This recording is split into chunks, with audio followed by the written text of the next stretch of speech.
through the window. I'll go through the door. I'll turn the knob and walk in. I'll look at you like I haven't been. Of your trash, I'll take it out. It's already Monday. We gotta take it out. The guy's coming. Let's hurry up. Woo.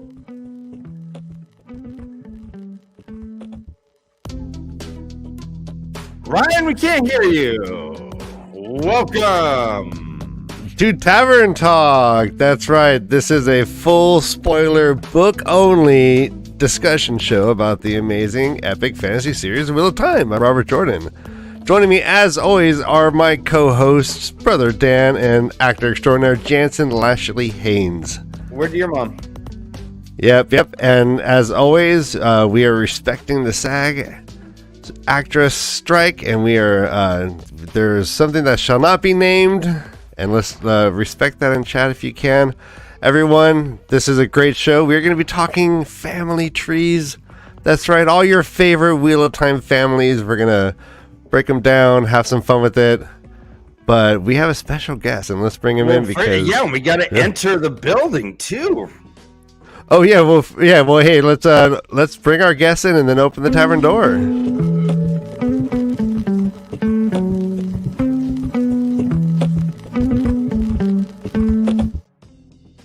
And do you have a white cat on your lap? All right, you are muted. Let's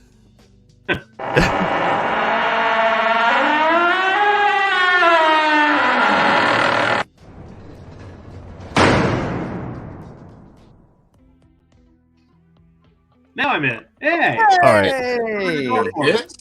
Yeah. No cast today. They abandoned me for dinner. Fucking pieces of shit. All tavern doors should open and close like this, like large prison cell door. So Yeah, squeaky and fart after a night. tavern is open. Yeah. Cats are very intuitive and have a really good sense of people, and hence, like, none want to hang out with Jono. Yeah, it happens. It's been a failing of mine, but that's okay. Look at me burning our guest, Ryan. Yeah. Right? Am I too loud, Dana Lou? Let me lower that. You're loud. Yeah, you're sounding loud and clear, Ryan. Yeah. Although you're starting to, some creeps kind of creeping in the corner there. That's better. So, some Clash on Titans just coming in all. By the way, Jansen, how have you been? I haven't seen you since April. I've been good. Yeah. Been I heard it's been a weird week, and we don't need to get into that. Yeah. Been a weird week, but it's going good. Everybody's happy and healthy, at least healthy, and we're doing okay. Well, it's Sunday, so it's a new week. So maybe this will be a good week. Absolutely. Well, I'm not even looking at it that way, man. I'm looking at it by minute. Past few minutes have been great, and the next one seemed to be good too. So I'm all good. Well, hopefully I won't embarrass you too much. Maybe you'll have a good show here with me. Yeah. Fingers crossed, Brother Dan won't ruin it for you. I'll try not to. Yeah. It's good to see everyone in chat. Mm-hmm. You said chat or chat?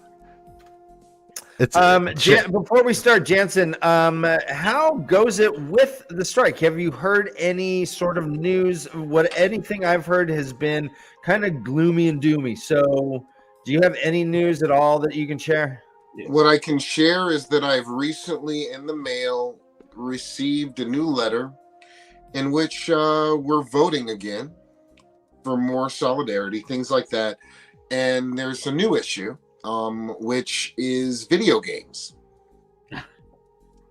So that's about to get added to the whole thing, the jumble of craziness. And, if this was a perfect world, it'd be over already, but I don't think that's obviously not going to happen. And I am not being pessimistic at all. I'm looking that this is probably going to last the whole year. Outstanding. When you're talking of that kind of money, people get greedy and stubborn. So we'll see what happens. I really hope that I can get back to doing the craft that I love, because I really do love it. And I'm one of those people who aren't necessarily in it for all the money. So I know, don't tell that to my wife. Well, I was surprised at first that video games were not included. When you have franchises that branch into a video game realm, you have characters and voices that people know that again go to AI or using these likenesses and replicas without compensation and or permission at times. So these things need to be protected for the performers as well. And if you're going to make a video game about a very successful franchise, I'm not naming anything. I'm doing great here in avoiding. But if you're going to make franchises about these things and use characters that are taken from the film that are based on the actor's likeness, then dang it, you should probably that should be included within the negotiations. Totally. One of the biggest problems, though, man, it's like, you remember Pong? Remember that video game Pong? Oh yeah. And then Oh yeah. when we thought it was awesome, Oh yeah. right? Oh We wait. When you talk about video games, are you taking on the Pong? Are you taking on Big Pong? compare Pac-Man to Pong, and you're like, oh my god, it's night and day. Look at Pac-Man. But then if you look at the video games now, what they've become, the problem is technology is moving far, far, far faster than copyrights and laws and language can get put on paper for people to get paid for. So it's like, in some instances, we're still on the same contracts as some people were since 1963. So it's 2023, and there are things that were not even invented back when Pong was, and things like that. So it's like where, people never ever auditioned or were cast in video games before. Yeah. Mm-hmm. Yeah. Mm-hmm. Hey, so Jansen, help me understand, what are the implications? You say we're adding video games. What is at risk, and what are you trying to avoid happen? Like, maybe you could break that down a little bit. Video games, I mean, the thing is, it's a slippery slope, I think, because video games, as far as using AI, it's almost, being the devil's advocate,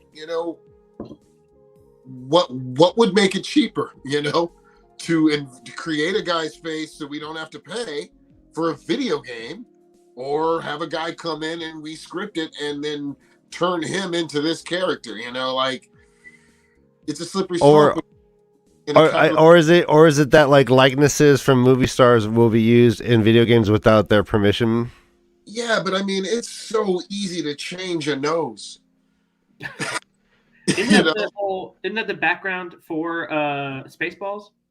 Yeah, exactly. Well, and okay, and if I'm stepping over anything, Jansen, just give me an X sign. But within what is in production, I wouldn't be surprised if there is a video game based on this book series that will have likenesses of some of the characters as we see them on television portrayed.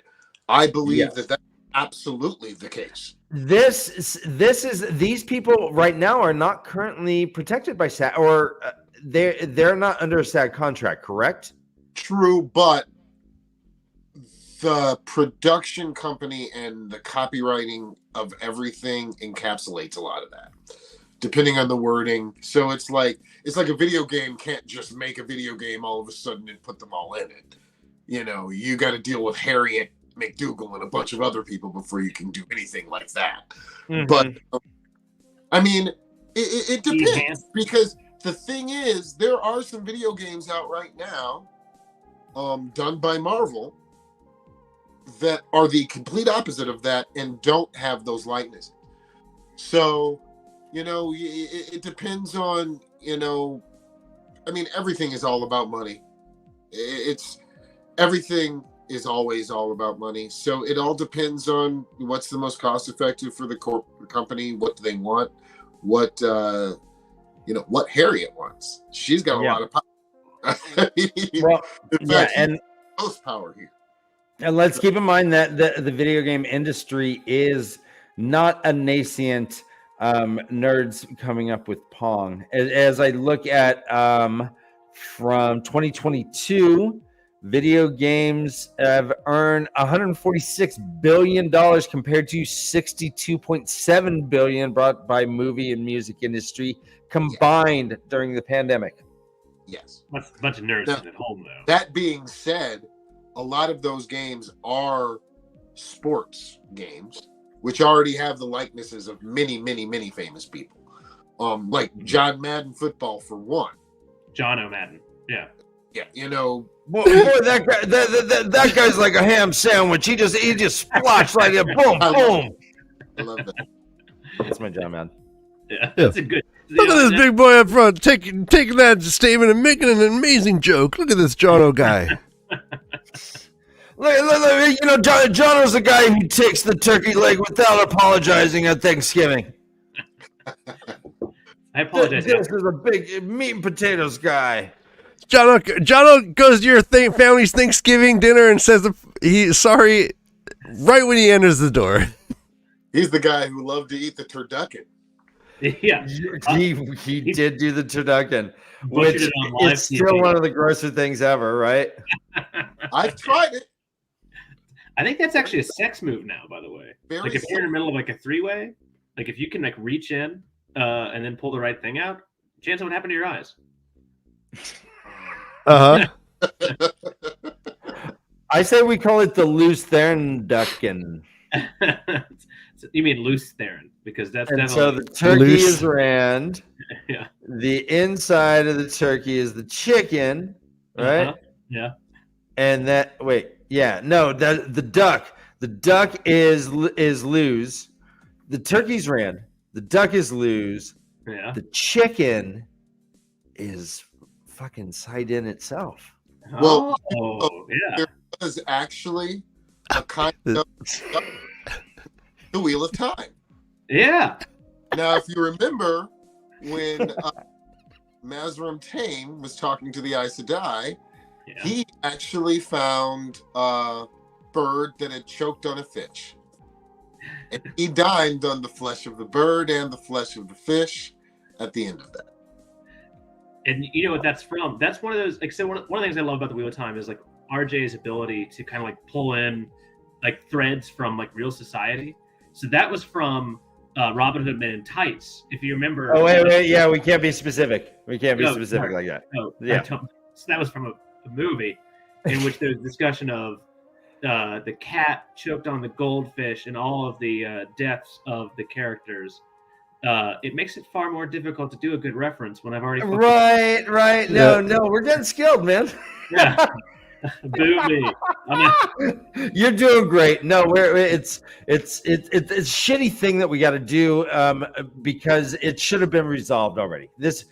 We should have had some resolution, and I'm glad that the video games are on the table now because fuck you for not for trying to break the strike instead of trying to negotiate. So yeah, all right, fine, play hardball, bitches. Now the big industry's on the table. You want that, jerks?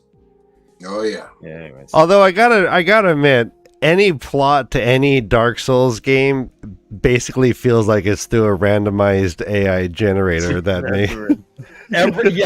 Ryan, every boss. Yeah. It's just an amalgamation, right? Just put an arm here, put a mouth There's here. one called the Ceaseless Ooze. Or Ceaseless Discharge, that's what it was. Yeah, ceaseless discharge, yeah. Yeah. If you prefer to not name my wife specifically, I would appreciate it. But Okay. Yes. Ceaseless Discharge is a drinking alcohol. CD, the old CD. that's what I call it. All right, so let's actually jump into the topic at hand, which is yeah. If people want us to start talking Wheel of Time, maybe they should hit the like button and subscribe right now. We'll wait. Yeah. I know, yeah. We don't just put out Wheel of Time content. You guys gotta beg for it. Okay. Yeah, you gotta So Wheel of Time. use a finger to be nice. We are here to talk, I guess, about families in general, and on the umbrella term of whether the topic of nature of nurture in Randland and within the main characters that we see, just in general. That's right, brother Dan. And there are surprisingly few examples of familial relations in the Wheel of Time where you actually get to see siblings or parents and children interacting and seeing the effects of those interactions. So it's fun to get into. Just creating the list was getting me all giddy. I think I'm just going to randomly pick. Let's start with the Bornhold family. Ryan, by the way, I How's fucking that? love your list. I like this new Ryan. He was making lists and stuff. I'm checking it twice. Yeah. I wore tie. We're both like dressed for business. We're looking great, right? We're taking this very seriously. Well, I mean, here's what's really happening. We got to save Jansen. Look, he's barely hanging on. He's just a head now. He used to have shoulders and a body. He's thinking like, oh, see, I can't name that Luck Dragons. Never mind. God. All right, so yeah, the Bornholds, man. One of the great revenge plots, but yet not anticlimactic. Yeah, Jansen, you and I were talking about the Bornholds earlier. How about you start us off? Well, we were talking about family, and we get a ton of fantastic bothering from Dane Bornhold and his POVs. In fact, almost in each one of them, there's a quote from Jeffrey Bornhold, his father, on how Dane is supposed to act in his everyday life as a child of the light. When you're a child of the light, you are a child of the light for life. It is a way of life. It is a hard life, and it's a pious life. It's supposed to be. And if Mormons took up arms, would that be a good way of putting it? I think, I look at the Children of the Light more as crusaders from Christian crusaders, like the Spanish Crusades. Okay. Inquisition, but yeah. None of those guys were really good. They did a lot of bad, horrible things in the name of goodness. But they thought they were good, so that's a start, right? On the large scale, to me, Bornhold seemed like a father that a lot of us could probably relate with, right? He's this older guy who's this high achiever. He's always off working. His son's in his business. Mm-hmm. Wasn't he into drink a little bit too much? After a while, yeah. In the two, he just is like, God damn it, where's my bottle? I can't wait till these people leave. By the time that's funny. Two people become alcoholics in this book, in the book. So that was a good thing. Yeah. Yeah, we saw it happen to Elida. We saw it happen to Joachim Carradine. We saw it happen to a couple people. Yeah. I do love the Carradine. I can't wait to get to. I wish we could talk more about him. The only thing we know about his family is they're just getting murdered. He maybe. Who knows? Was he a good dad? Probably not. Well, hold on. Before we get to there, let's stick on your list. So the Boneholds, as we call them very nicely, because he's so hard. He seems like, as far as literally just asshole fucking characters, I don't know what you want to call the entire White Cloaks, but like just a terrible society, but that's okay. He seems like a star of them. Like, he's not a bad person, right? He's willing to let a queen go. He's willing to let these things go. And like, he actually looks, kind of fatherly and just disappointed in Perrin. He will still butcher him, and that's how life goes, but he's not the worst person. And he does seem like a legitimate, believes in his cause and understands that what they're seeing isn't necessarily dark friends so much as just people in small villages are weird. He's also a terrible father, though, it seems like, ironically, because his kid is a shit. Well, I mean, so his death did spark a lot of drama going forward. with Yeah. Dane going, "God damn Rand." Well, Yeah, that's so based on lies. Though. No, you mean Jeffrem or Dane? Jeffrey. Well, when Jeffrem died, When Dane- Jeffrem died, Yeah. yeah. Okay, yeah. Dane Yeah, went child nuts, buyer so- saw it wrong and started some shit. Yeah. All right, a poll is coming up soon. Oh, I'm looking down. To see And but I do see that as part of. I mean, if his father wasn't who he was, yeah. Dane probably could have been a pretty good dude. He I mean, I don't- probably It is like I said, he was a piece of shit as a father, but I don't actually have any information to back that up, really. Besides, like, he's probably like a little too, stern, but at the same time better than most White Cloaks. Here's a question: how the fuck are there like so many? Like did he like bang around a lot? Like, what's what's Jeffrey Bornhall's wife look like? Does he like service her? What's that situation? it's a third wife. Dane Bornhold is all right. It's a metaphor for Eric Trump, right? Oh, okay. Think about it. Yeah. Go on. necessarily agree with it. I'm just kidding. Go on. There's no Because question, Robert Jordan. 30-something years later, is like, this is a metaphor. It's Doesn't amazing. matter. Yeah. They're gonna love this in the 2023s. I mean, the problem. Well, there was a fundamental problem, obviously, with the Way of the Light, written by what's his name, Lothair Mantelor. Was that his name? Well fucking done. Yeah. So when you look at the White Cloaks, just at face value, the best of them was obviously Galad, right? Because yeah. Galad was Yes, right.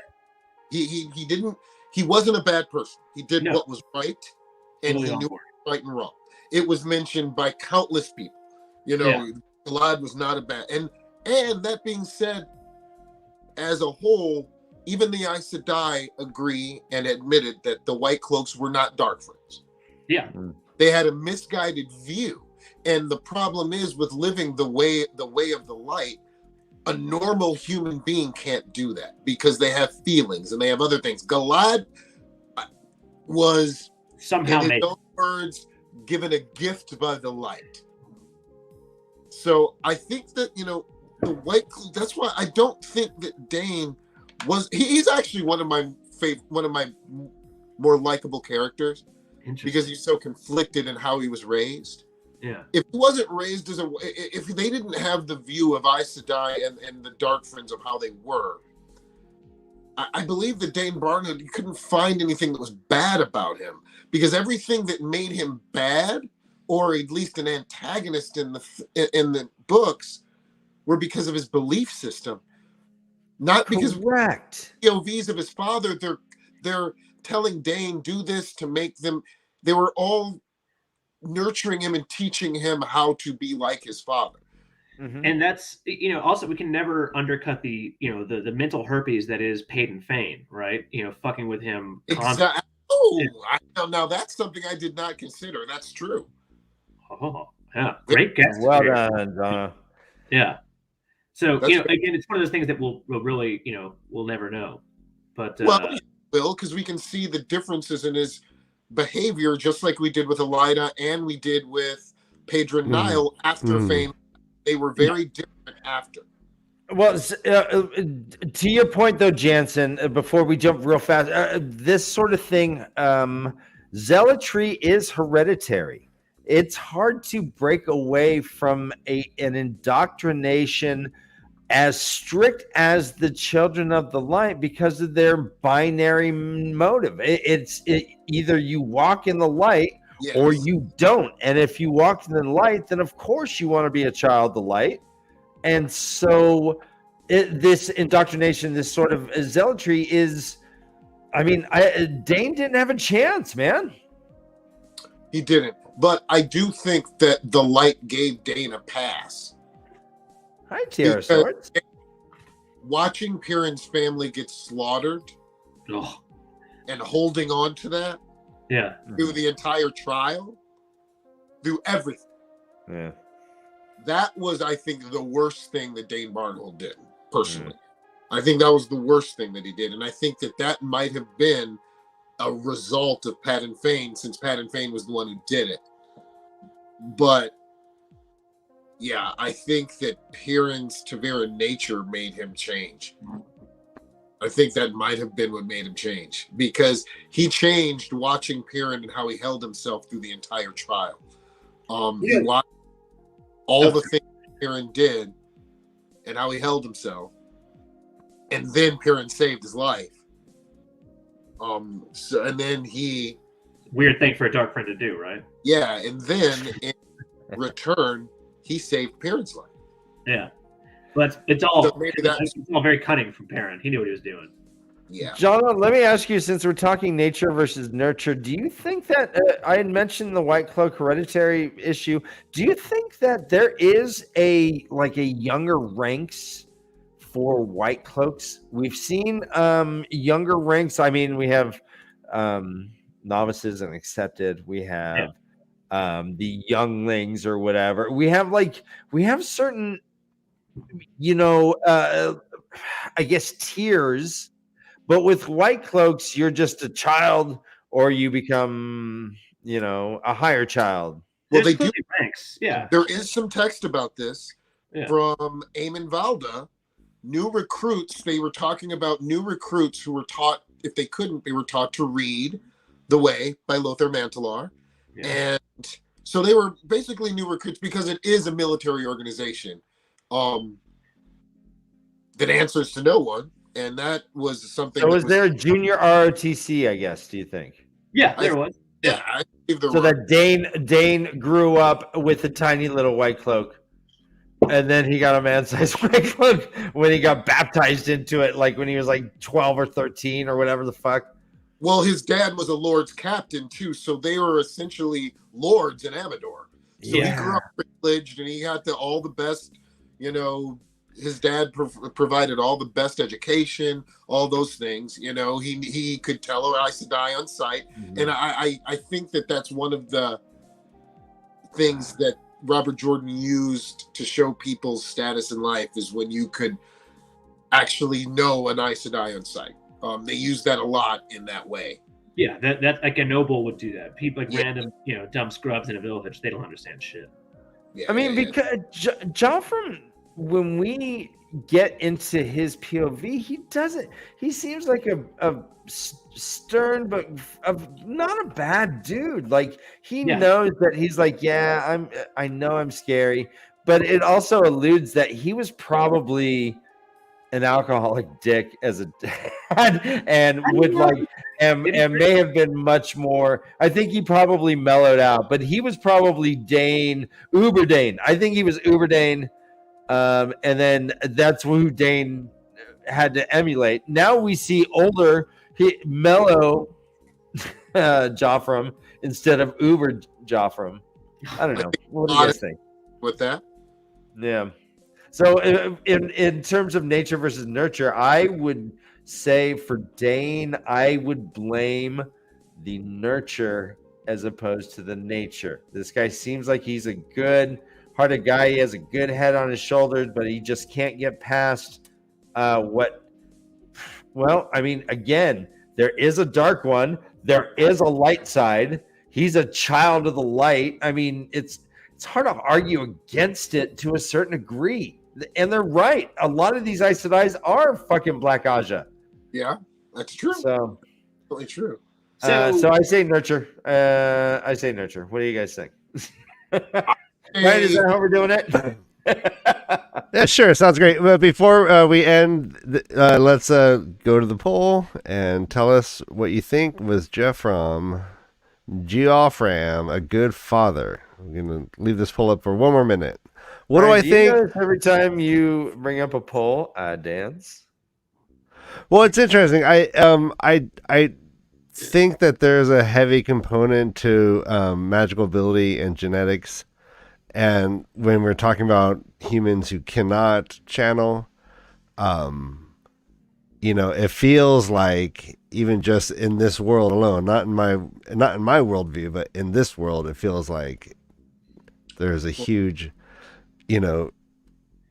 cultural and upbringing component to these people's failings, and they're kind of like, a lot of people have these kind of classic flaws that undermine them in the end. And those seem to be like, yeah, for non-channelers it seems to be nurture. For channelers it seems to be nature. Like a lot of examples we don't know direct.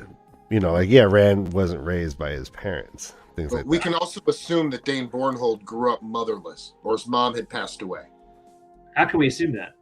Because when Jeffrey Bornhold died, he didn't send a letter to his wife. He sent a letter. Well, I mean, maybe he just didn't like her. Every other person in the books who was about to die wrote to their wife. Maybe she was a dark friend that he fathered a better idea upon. Maybe, but I think maybe, Jono. Come on, give him some credence. Yeah, and all the That's other, a very good point, Jansen. they wrote to their wives. Perrin wrote to his wife. Loyal even wrote to his future wife. Everybody before they died wrote to their most important person. What if Jeffrey wrote to H&R Block? All right, so Danley is taking umbrance with our conversation. Where is the evidence he was an alcoholic and a bad father? Also, chat agrees that Jeffrey was a good father at 66% of the vote. Jeffrey was a good father. Yeah. What? Controversial. Very controversial. Yeah. I think it was father. I think he meant well, yeah. But I mean, I think again, meaning well and being a good father, though, are two different things, right? We don't actually like that's not necessarily where are going to overlap. I don't think Jeffrey Bornhold was really a bad father necessarily. I think I've said both sides, left and right, because I'm half drunk already. But there are probably far worse fathers.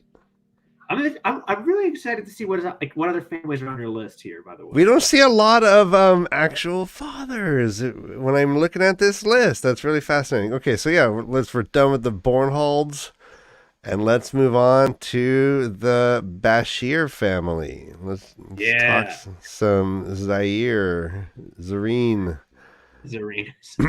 right? Who, Mandar? Large family. She did have, I believe, two older brothers, I believe she had two or three older brothers. Yeah. Who we know were trained very well and died in the Blight or died on the Eastern Marches. I can't remember which one. And we know through Fail's point of view that Dira and Davram were extremely, extremely present during her upbringing and hands-on.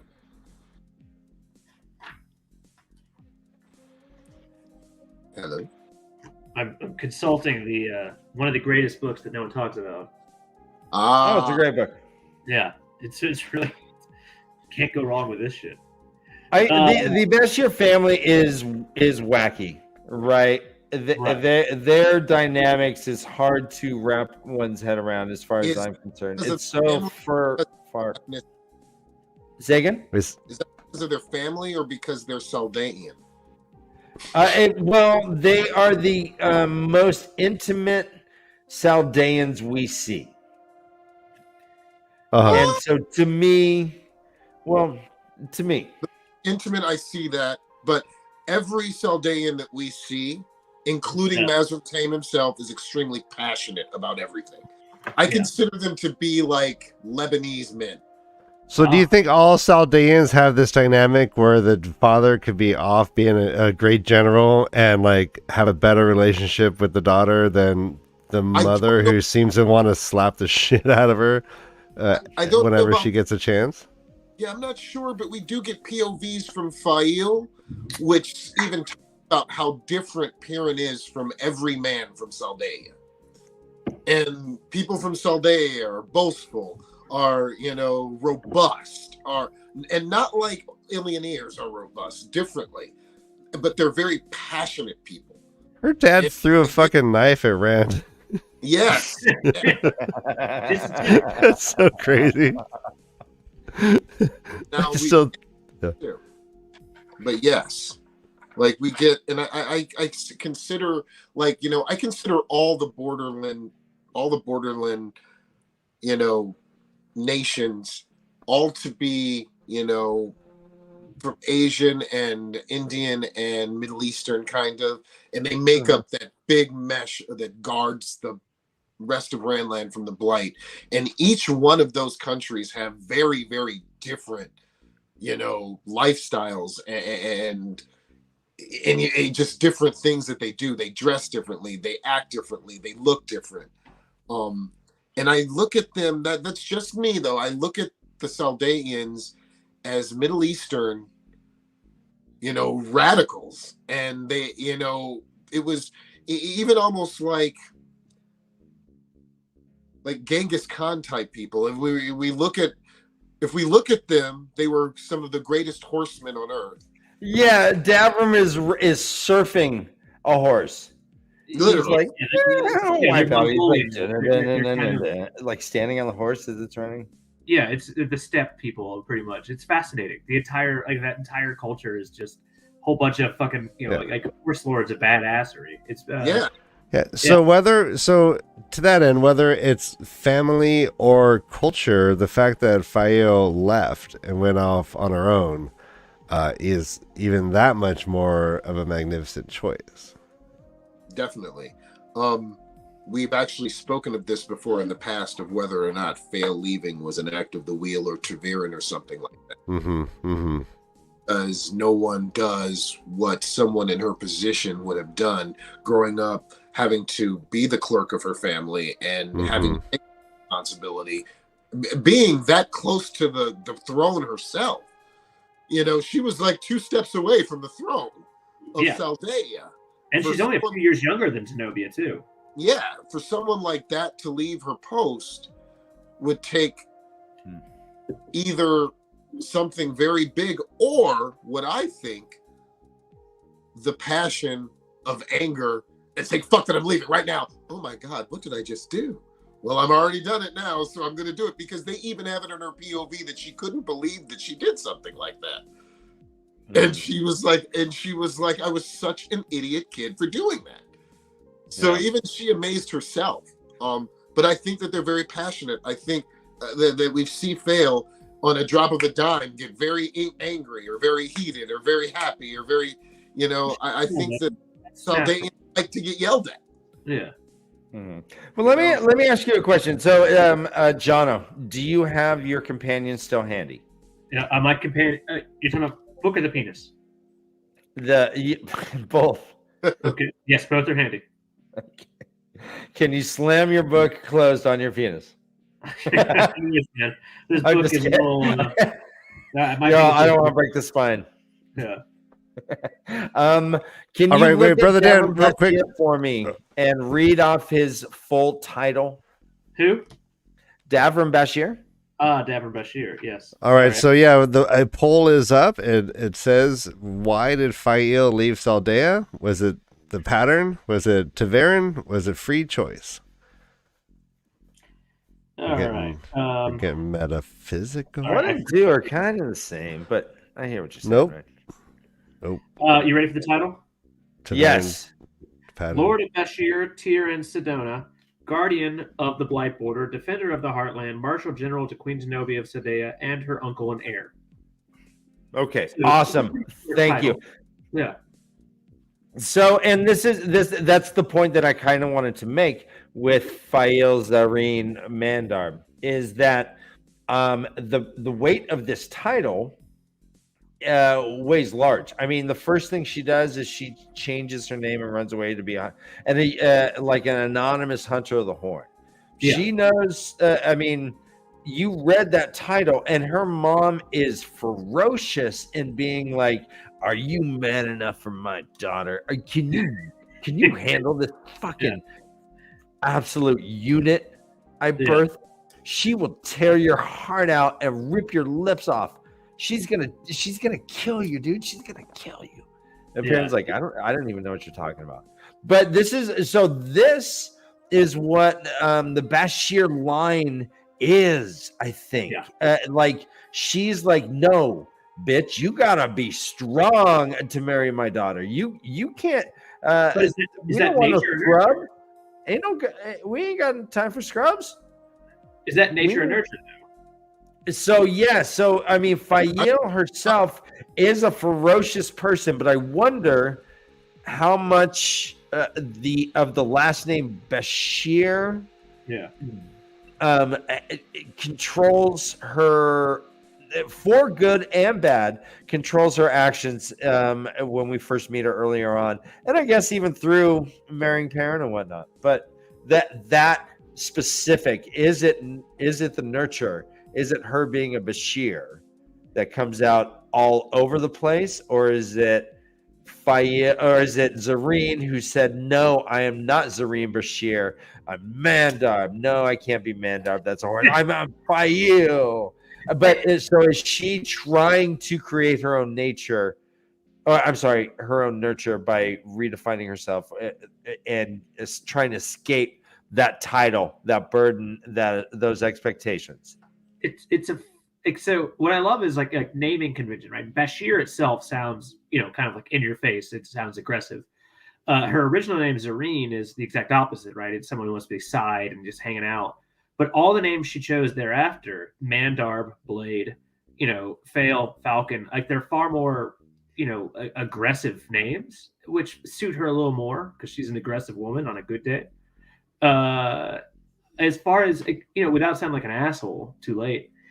It's hard to separate nature versus nurture for the simple fact that she's got it's not possible to really peel it out to some degree, to understand what is the nature of this character versus what is, what would she have been without this type of family upbringing, because her family upbringing was so different, if you will, than like what other, she had to be created this way. So how would we ever know? And I think that I go towards nurture because of how many things Fail realized that she needed from the teachings that Dira gave her. She comes back to it over and over and over again, even to the point where then she can't figure something out. She says to herself, "I wish my mother were here so I could talk to her about this."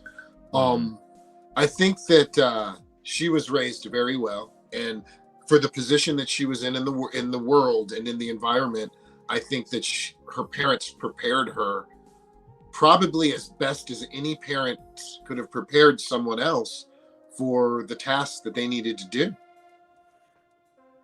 I think one of my favorite, to your point, one of my favorite lines that she has, keep in mind I do hate her as a character half the time, is Perrin has finally had enough of my father was a wool merchant, my father was this kind of thing, and he's just, who was your father? He says it just kind of just off the cuff, and she answers in this very quiet, the whole fucking list of titles, which is a paragraph on its own, and all of a sudden she's very much like this. I don't know why it is, but I fucking love that from her. She's tried her best to kind of put that in her past because she wants to just be herself, but at the same time that makes up a huge part of her character, of course. Yeah. Right? Yeah. For me, I attribute it to nature. She is trying to, if she could not go back to Saldea anymore, I think she would be just fine. I mean, keep in mind, she's a 16-year-old girl or something, and she's running off with these land pirates called Hunters of the Horn that are just these weird. It's the weirdest game ever, treasure hunt. And so, yeah, she picks some tough guy names because she's kind of scared of it itself, because she doesn't have that Bashir name. She's going out as not Zareen, as Mandarb, and fuck you, I'm Mandarb. I'm punk rock as fuck. So to me, yeah, she's punk rock. She's that's she's her man's nature. worst. That's not right. All right, well, let's move this over to, now that Perrin got brought up. Yes, Faye was able to do what Perrin was not able to do. Let's talk about Perrin's family. Perrin's got an interesting, possible middle school abandonment story. He became a latchkey kid. Yeah. Don't look at it that way, but I want to hear this take. Well, he is notable in the fact that we don't hear anything about them. We hear about his his line dying. Okay. But we don't know why he's necessarily staying with the Luhans. We don't know how often he even sees his family or visits. I mean, it's kind of left in the air. He's a pussyfooting softy in the very beginning. He's like, he has no agency. His like, he's inappropriately attaches himself to Fael to the point where 3 books are hard to get through. And we can just go on and on. He's like he meets Fael, falls in love, and then is willing to abandon everything. These are all questionable things. I think Perrin is a deeply flawed character. Okay. Which is why I relate to him. I got something to say. Okay, so let's look at what Perrin was, right? Perrin was a blacksmith. Pussy. And let's see that. Let's Total talk about pussy job, right, John? but what a blacksmith is in this world. A blacksmith, and even the waste aside, the blacksmith is an essential part of every community. A respected man. Yeah. So I look at Perrin's family, and I look at Perrin being the first guy to go to college. Interesting. Ooh. And him as someone whose family is so proud that their son has the potential to be the next guy who does this for the community, the village. This is he's going to be on the village council. He's going to be one of the most highly respected men, and then his apprenticeship. Yeah. So okay. I see him as being the proudest family. So do we have? Who's with has he? Yeah. Great opportunity. Do we know when his Taveran nature started? Well, we can suspect that it was very early because. Because why else would Rat hang out with that loser, right? Yeah, but we don't know that. I don't know. Okay, he's so bad with the ladies.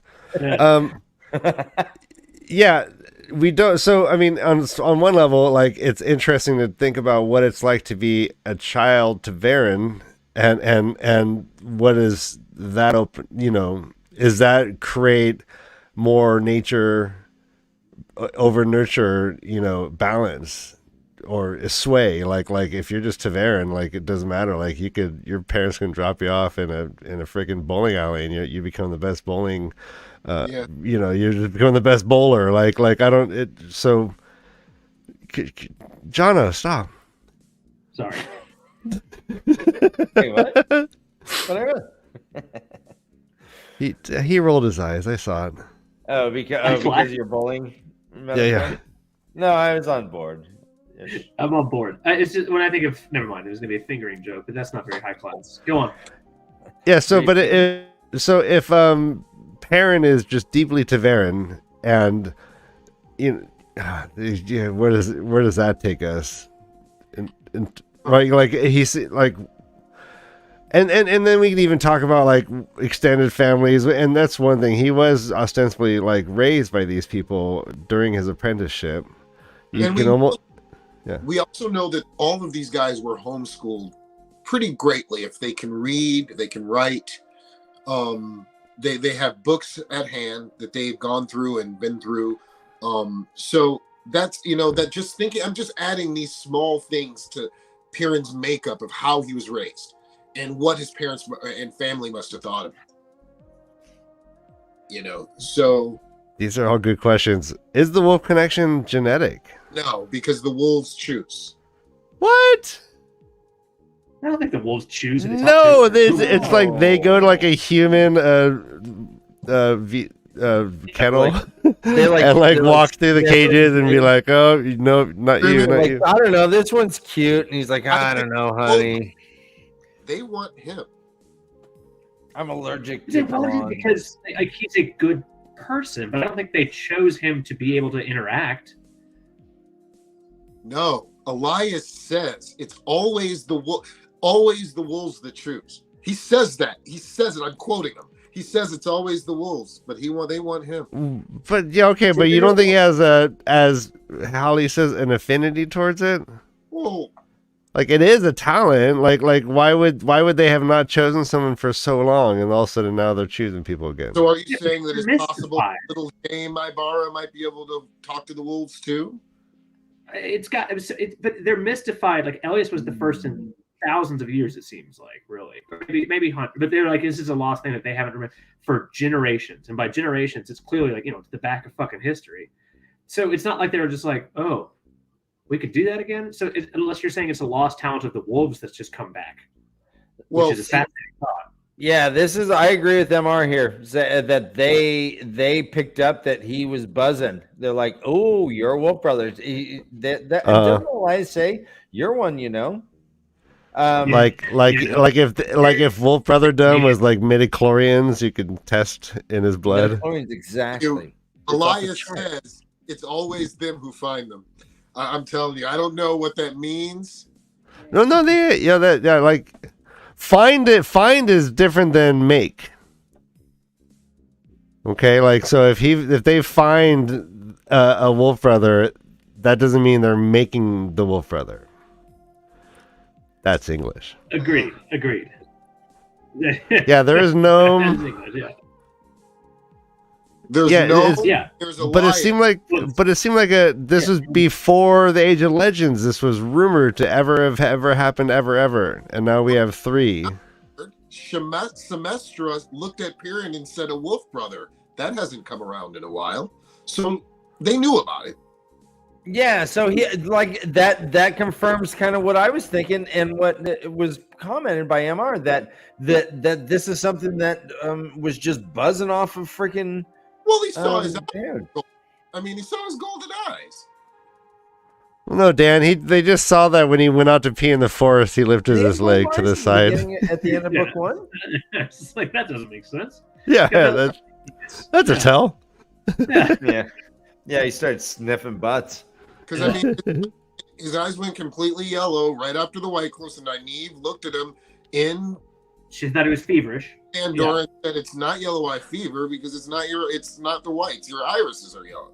So his eyes were completely yellow in this version of the story that we know.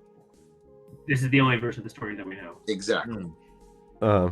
So, I think that, Piran was visible, very visible. I mean, they always talk about what people's reactions to the first time they saw Piran and their reactions to his eyes. And I think that Semestra saw him, and Semestra already knew. Semestra is probably one of the smartest individuals in all of the books that we never really think about, but he is the only one that we know of who lived over 3,000 years and was not in suspended animation, was not in anything. He was in the world, gathering information, meeting people, talking to people, maybe not a lot of them, but he was there for over 3,000 years. He was just listening to talk radio on AM. He became very indoctrinated. Yeah, he knew a lot. I'm surprised we haven't talked about him more. As far as knowledgeable people, has got to be one of the forefront. Well, he also lost a lot of knowledge, right? With that big old burn mark on his head. He keeps talking about That's true. And he has knowledge, but he's completely unaware of current events. He is not tuning into his radio. He hasn't seen a movie in I don't know how long. Yeah. Well, that's because he supports. He supports SAG. Way to go! They have to come back full circle. All right. What's so nature, nurture? Where are we falling on this? Where are you guys falling? All right. For Piran, I think mostly nature. His family, I think, who knows? I never sensed that he felt close to his family per se. He mourned their loss for sure to the extent that he did. But to me, Matt thought about his sisters more.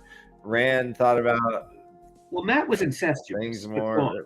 Yeah. Piran, I don't think ever said, "Gosh, I wonder what I think my mom's birthday was yesterday," or anything like that. Nothing. You know what? I have 2 instances where that's not true.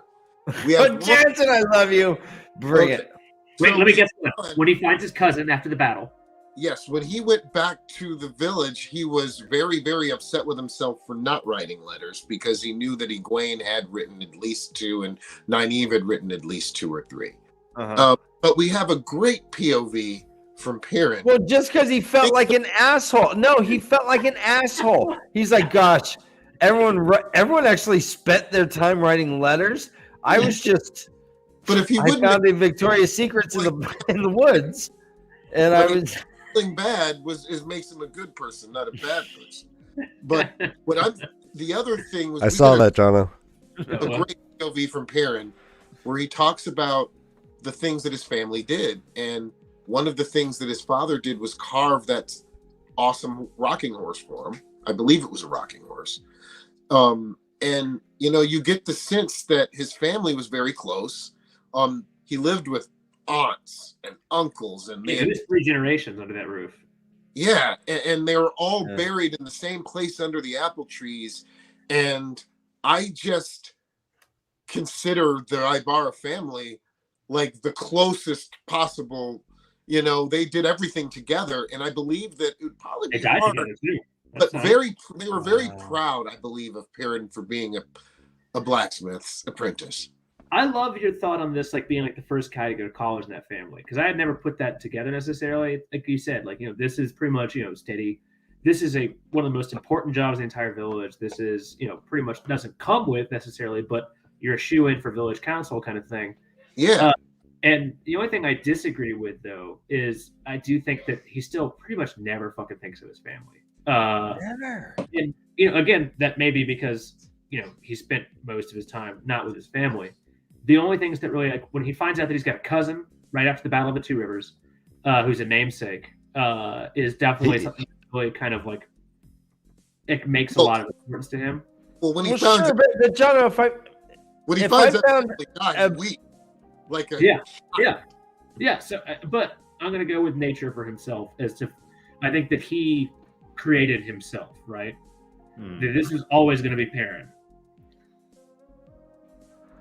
I think. Yeah, he's a self-made wolf man.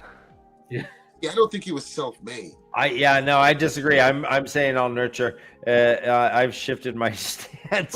The very idea of Perrin himself is someone who's being forged. Well, how about this? That's a great point. And I want to, between two forces. No, actually, I think he's being forged between the conflict between his nature, the dual natures of his wolf and humanity, and his upbringing, that which ties him to the humanity. So I think he is the culmination of both. Where I'm going to give him a 50-50, right down the middle, like a what? Arrogant families as well. I thought we had to go 1 or 2. Like it couldn't be 50-50. No, he had 2 other families as well. Remember, he had the Luans who helped forge him. Yeah, and then he had the wolves and Elias who helped forge him. So he was nurtured almost through everything, I think. Yeah.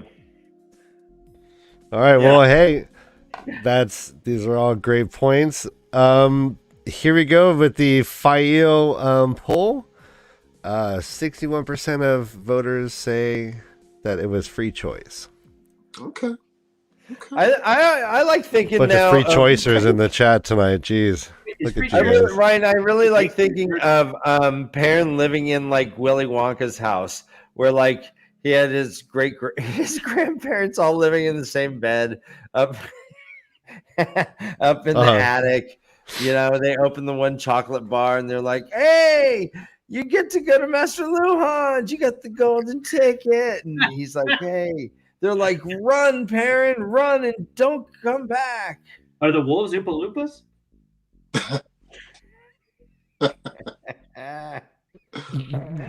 Yeah. All right. If you like that type of comedy and commentary, please join the Way to Leaf Patreon or join. We have memberships now for the channel. It's a simple way to be like, hey guys, give us it's like a thumbs up. It's like a little tiny little coffee once a month. Everyone, we love you. Let's move this conversation onwards to Jono's Right, suggestion right. in our. Oh. Wait. Jono added to the list. I was gonna ask if we could do a specific one on your list, but go ahead. Well, we'll get to that one. We still got time. I want to get into the Congers and the Coplins, and I have a proposal to make, and I think I'm gonna need Gnome and Garden's help. Gnome and Garden, find that quote when they're talking. I think someone mentions that during Winter's Night, the Congers and Coplins just come into the town unawares. They don't seem to understand that everything's under attack, and they're just walking and asking for handouts. Yeah, To me, yeah. that screamed of like simpleton, inbred, touched, Inbred. like a disabled, like the entire family is just not able to think right, like low IQ. Yeah. And they're abundant as well. Yeah, there's so many of them, right? They're the two rivers, remember? You know what I mean? See, why would they enter that maelstrom and just be like, meh, meh? Like, notably, he made a point to point out that they were unaware that people were freaking dead. No, to me, it's the exact same thing as like the Ibarra's house, and that like there's 3 generations living together, except that in this case, they're all fucking each other, and that's how more generations happen. Like that's like they are some inbred, just terrible people. Completely. Is that nature or nurture? Is now the overwhelming because like you're being nurtured to, fully. I think it's nurture. I think that they are stuck in a rut that they can't escape. They don't want to live in the two rivers, but they're forced to. Their opportunities are slim. They are bullied constantly by all the dignitaries in town. In fact, they have a common phrase that's probably run all across to Watch Hill and to Devonride. Hey, that's Copland talk. And, right? A little kid Copland is like, I think the teacher in class was like, all right, so Darrell Copland, your turn to talk. And then and everyone starts snickering. But don't do Copland talk. You can talk, but don't do Copland talk, okay? See, I don't think that's fair because that kind of makes it look like they're they are a byword, but that's not. The point is they lean into being the byword. It's not that they were just being ridiculed beforehand. They deserve all the ridicule. Yeah. Okay. One of them was one of the 5 best archers in the entire series. Well, yeah. He had one eye. He didn't have to worry about focusing. All that inbreeding made it perfect. One eye? All right, further down, the conspiracy that we've started is taking hold. Yeah, we have a whole thing about Bran. Bran stole the election, took over the Wine Spring Inn from the Coplins. What wasn't a Senbui? Didn't he beat Senbui out for mayor? Anyways, no. Yeah, this one it was a political slogan that he's like, let's stop the Copland talk, and it was like, and then it really caught fire. It went viral, and it was like, Copland talk, and I mean the other guy was just running for mayor, right? Yeah, I don't even think he's in the fucking village circle now. But remember, we're talking about 2 families, not one. The Coplins and the Congers. But it's all right. So yeah, hey, what are the difference? They were so interwed and intermingled that they didn't know which. Yeah. It was the Hatfield and the McCoys, and it was just white on white violence. You just put a couple of them in a jar and shake it up. They're either gonna fight or fuck, and clearly they're just mating like mad. None of them were. The Coplins were like, no, you guys are wrong. Mayor Alvira, you've been mayor for 20 years. You've been shitting on this family forever. Knock it off. Copland talk is that's derogatory. And he's like, oh, look at these Coplins in Congers. You can't even tell them apart now. They're so fucking liberal, right? Dark friends. They're dark friends, all of them. Scroll that fang. Conger was the wisdom. Yes, that's correct. Yeah, she became. I love the description of her as twice as wide and a head taller than her husband, Wit. It's an ironic name on its own, but again, this does not sound like a family that really is from great stock. It sounds like generations, pretty much since the Trolloc Wars, since Emmons Field was became a little less of the important after Manetheren fell. They just started just going at it for each other. So 2,000 years of inbreeding has created them. Yeah, So- yeah, you could be right. No, I know. And if Emmonsfield would just embrace them instead of like treat them like the pariahs, maybe they would, learn that the Coplands and Congers have some very valuable things to bring to society. right, That instead they just get hit with sticks. yes, Nynaeve just like uniquely, she has her own she has her special stick She for has a just for the Collins. coffers and the Congers. Yeah, Dan, she some whips. thoughts there. You've got some thoughts. I do. Yeah, Something occurred to me. Now this is a little off subject though. Talking about families, right? Yep. And then I started thinking about the Aes Sedai. And then I started thinking about the Age of Legends. And then I started thinking about the fact that Luz Theron and all the other Aes Sedai back then did have families.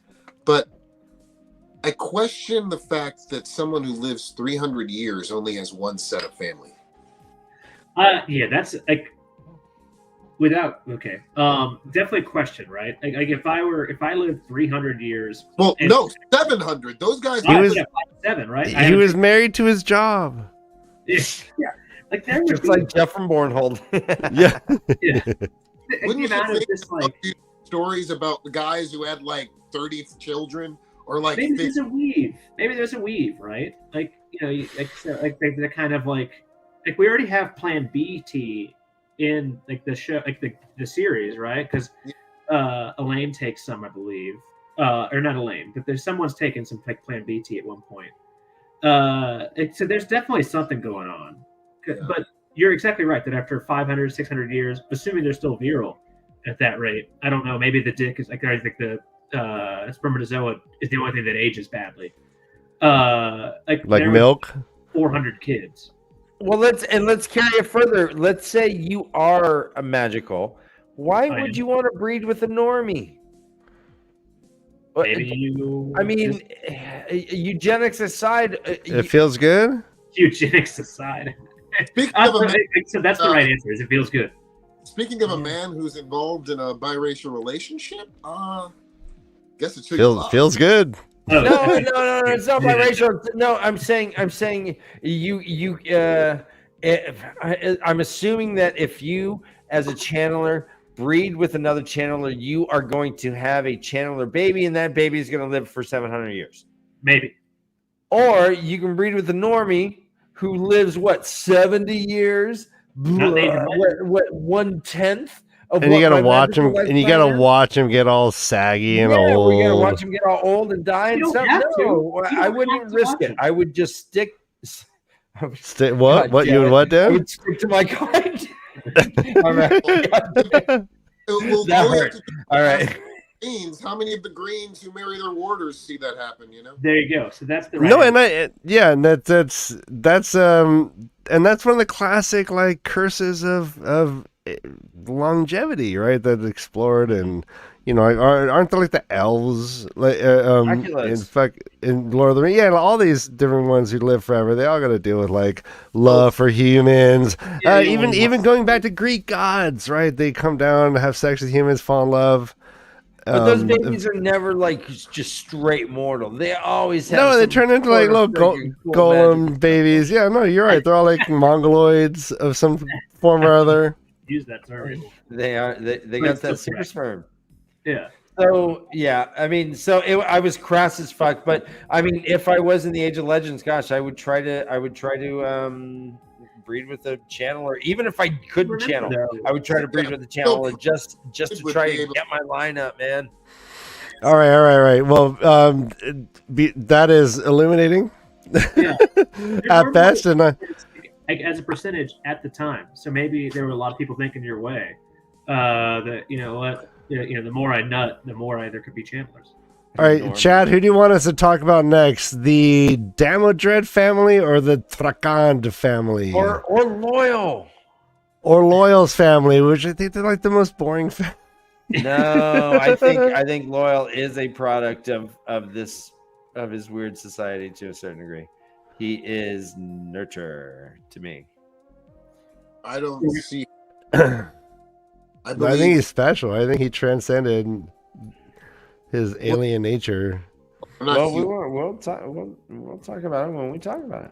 Are we doing? Are we talking about it? What's the choice? All right, no, the votes are not rolling in. Let's just move on. I want to do the Demodreads. All right, They're Ryan. like, Yes, please. they're everyone's favorite scandalous family. Just the worst people you can imagine doing And the again- worst things. Just like talk about like the law of unintended consequences. That's the Damodred like family crest. It's just like unintended consequences is their shield. It's written on their shield. But then all of a sudden we have Moraine, who is a Super Saiyan soldier, a world saving the world. 20 years of like CIA level, like underground fighting the good fight. Yeah. I think that like when I No, I was gonna say, go on. Who wants to start? to me, and it's like when I think of like all the crazy fucking work that Jordan did, I think the Damodred family and like the creation behind it is one of the coolest things, because when you think of like what this family did, it's touched off the Aiel War, which led to Rand's birth. It's created so much of the Trakan families and the weird shit that happens later on with the White Cloaks. It touched off like you know what happens in Carrion proper. Like there's so much intrigue in this one dumb fucking family. It's really like the most underappreciated like noble house. I So absolutely let me ask, how far are you going back with the Trakan family? I mean, I'd go back all the way. To Ishara? Oh, Yeah, I mean, I'd go all the way. All the way back to Ishara? I'm just kidding. I know you're asking real questions, and I'm not always there. It's a great question, which is the more intriguing family. Because all of the nobles in Andor are related to Ishara. Well, yeah, but we're very valid point. But as far as like the Damodreds, though, is they're more relevant, I think. Here, yeah. Like as Because far as the Trakan family, you got the Damodred family. yeah, they're very enveloped. Yeah. Okay. Well, Damodred is the Damodred family is like the Kevin Bacon of Rand. It's 6 degrees of Damodred family. It's someone you count 6 people in a relation, and they are going to be related to a Damodred, I think. Yeah, it's true. Well, yeah. Well, Galad's a Demodred. Elaine is a Demodred. Well, And channeling is in the family. Yeah, channeling is in the And the family. Damodreds.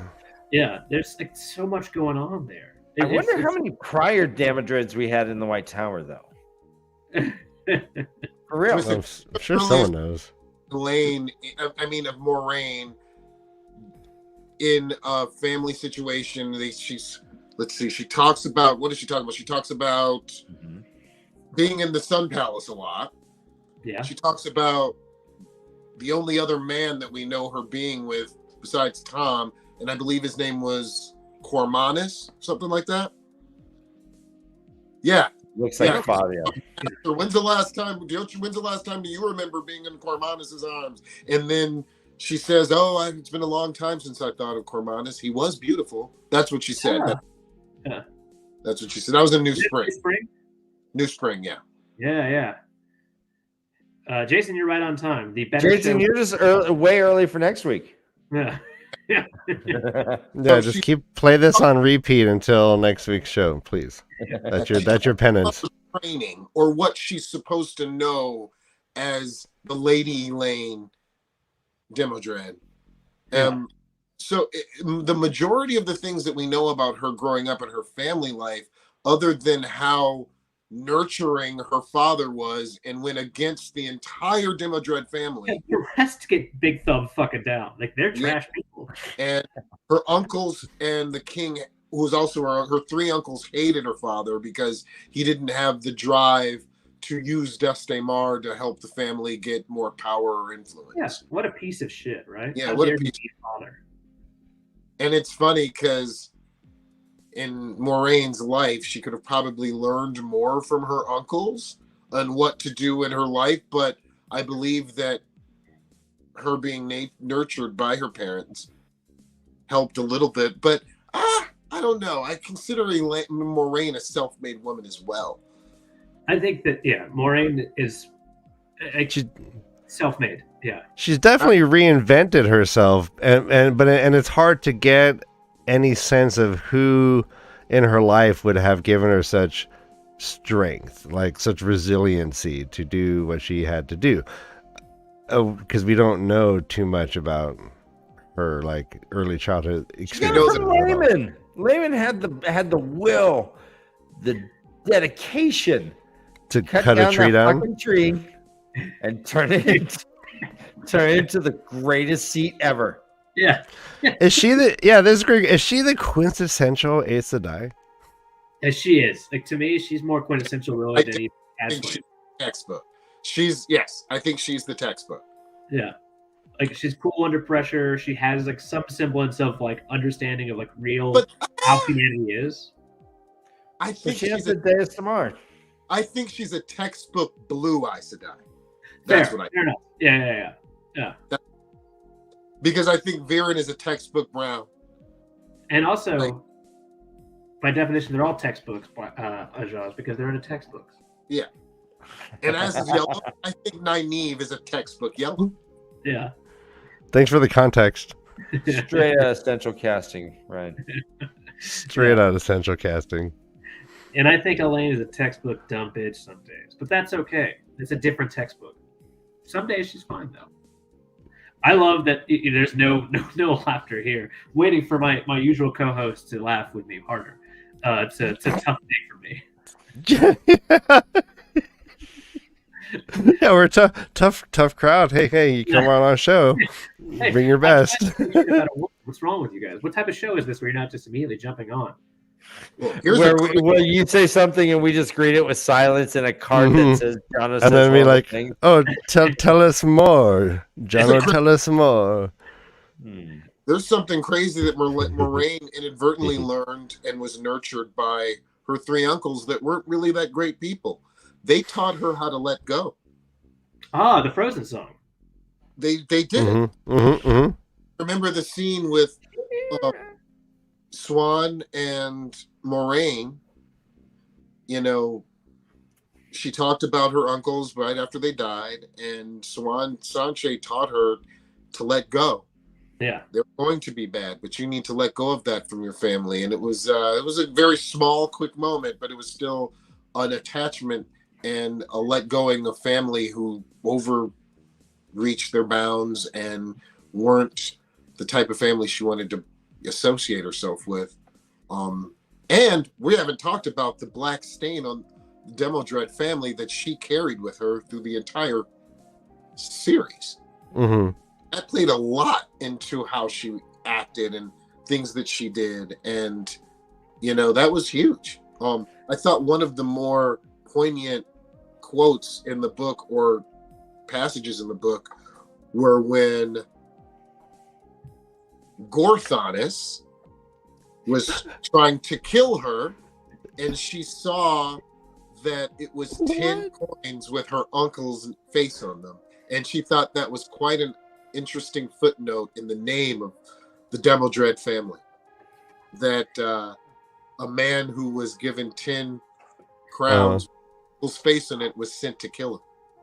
Oh wow! Yeah, by that great metal band Gorthanis.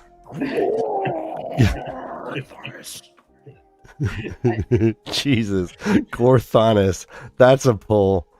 That was his name. I believe that was his name. I seriously just am constantly looking up the names you bring up. I had to look up Sameshta. I'm like, oh, Green Man. No, thanks. Jeez, Sameshta. I've never owned a Wheel of Time companion in my life. You should. There's actually some shit, like, weird plug. There's some shit in the companion that's actually not in the books. Yep. Plus, it goes from our good friends. Well, the first two probably make a fair amount of money, but Alan Ramonchuk and Maria Simmons. Yep. The people behind the scenes that you. Alan, and famous puppet hater. Famous puppet, just famous hater of all things puppet. Just if I was sitting in front row and he was a comedian, I would just leave crying. If he wasn't so funny on elevators and stuff, Ryan. All right, hey, let's wrap this present up and send it off for all the children to enjoy. Jono, what do you have anything to plug while we have you? I've got a shitty podcast with a couple shitty co-hosts, one of whom will be on your next program, I understand. So I'm from Twatcast, which is a very long in the tooth podcast that I imagine most people know and hopefully avoid. So that's me. What year did it start? It may have started in 2011. The 80s? Yeah, the 80s, yeah. It's got a denim jacket. It's got, I think 2011 or 12 something. Let's see. It was 2 weeks after Valley Girl came. Oh, shit. I can't say. How dare you? It's 3 weeks. Get your facts. So, yeah, that's us. Yeah, no, you're awesome. And, of course, guys, go to Twatcast. They are. And you know what I really like about you guys is that you are really still coming up with new shit. They went through the companion letter by letter. Yeah, which was surprisingly entertaining, Jansen. Yeah, who'd have guessed? Who'd have guessed that a book about books would have been actually interesting? It's It's a very meta commentary. Okay. More recently, they have gone through each book and summarizing it as if it was an award show, and saying, "All right, who won this award?" And it's a specific kind of funny award, but they're the same awards for all the books and. Yeah, and I'll give you a hint. It can be very frustrating because I fully disagree with my two co-hosts half the fucking time.